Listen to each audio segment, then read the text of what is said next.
This is about prophecy. It's from December, History of the World in a Year by the Conservative Voice. As an atheist, I was aware prophecy doesn't work.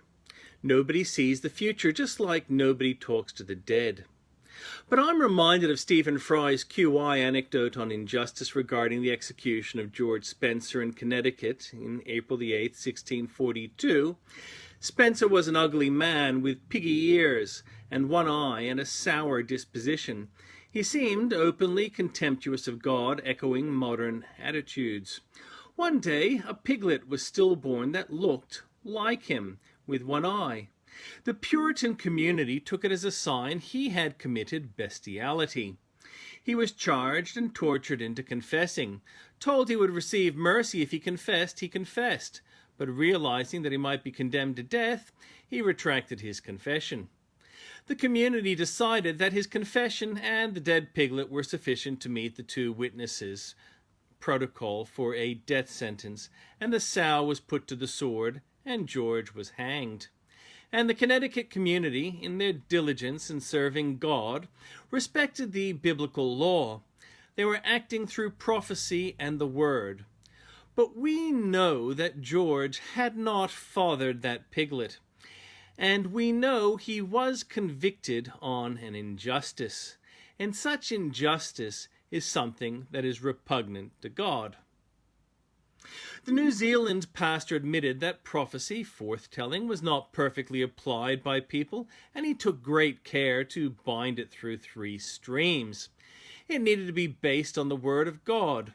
It needed to be for the community rather than the individual, and it needed to be based in love, not romantic love, but love as God for the family of believers. Clearly, the Connecticut community had failed that with George Spencer, but even so, there's no perfection with this tool. When it comes to foretelling and forthtelling, the Bible provides examples how words are spoken to enact the miracles. The Lord speaking the world into an existence.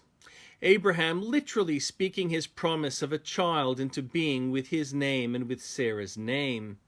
The apostles speaking Jesus' name for their miracles. Words and prophecy are related. Words have power. Jesus' life was foretold. His resurrection was real.